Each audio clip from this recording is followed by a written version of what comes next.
Well, look what I was sent. I was sent this 4G LTE trail camera. I was sent this for free and they just wanted me to check it out, review it, see what I thought. It does come with a 4G SIM card, so that way you can at least do a trial with it. It is a solar panel powered one, so no more changing batteries. I can just put this somewhere where I don't have any kind of connectivity and see what it picks up. Let's open it up, see what it comes with.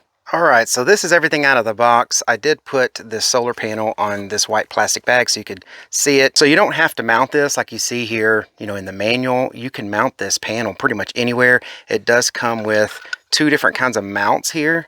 So I'm not sure. Yeah, so this one here, see that kind of mount that's on the back?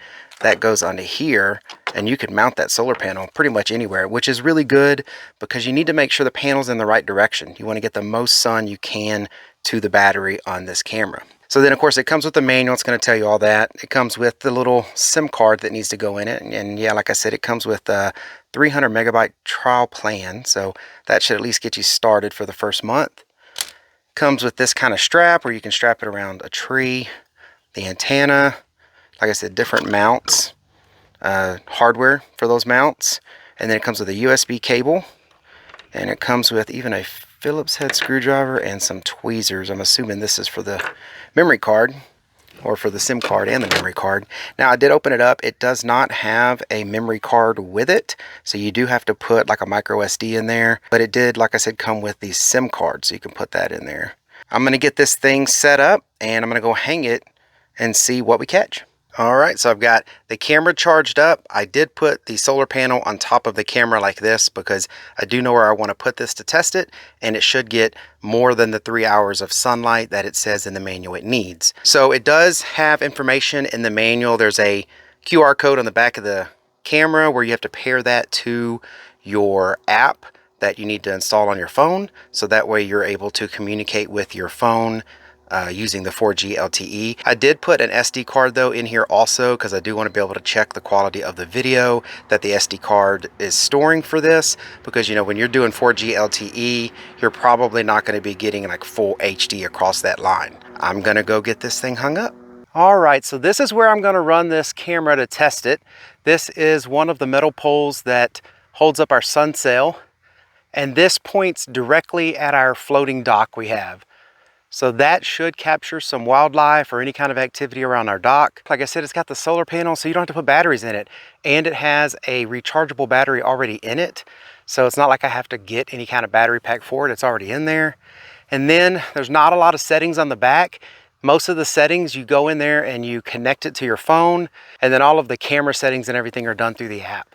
I've already got the 4G connected and going. I've got the app connected to the camera. I'm just gonna let this thing run for the night, and I'm going to check it out tomorrow, actually from my home, which is about 30 miles from here. So we're going to see just how good that 4G LTE data transfer really works. This is basically the view that I am expecting to see from the camera. So the camera's been sitting out at the land for a few days now.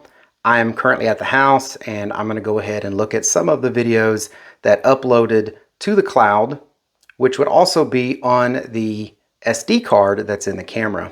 You can actually click it and it will communicate with the camera and get a current view. This is a current view. So I'm going to go ahead and go back, and then I'm going to click cloud where it uploads. If you have a subscription service with them or during the trial, it will also upload if you tell it to upload to the cloud. And I'm going to go ahead and pick 7-day, and it's organized by month. So I'm going to go technically last month to the 29th, and it looks like we had some birds fly in. There's some kind of crane that's out there fishing near the dock, so that's what triggered that. Let me see if I can find a night video. Here's one. Now there's another bird out there hunting. It could be the same one for all I know, and it looks like we've got some spider web that is built in front of this. That definitely can happen, so you probably want to think about that when you're installing your cams to find out, is there going to be any spider webs or cobwebs or anything like that getting in front of the camera? And if you want to see this bigger on your phone, you just hit that expand button, and now I can play it and see a larger view of it.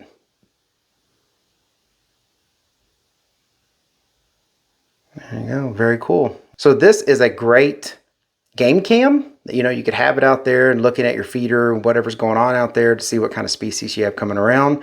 But you could also use this as a security system. If we have property off grid like we have in Colorado, which is where we plan on actually putting this camera, you know, you can keep an eye on your property. Not only do you see what, you know, wildlife is coming around your land or your cabin, but you can also see what human activity is going on around your property. So yeah, really neat camera, and I hope this was helpful.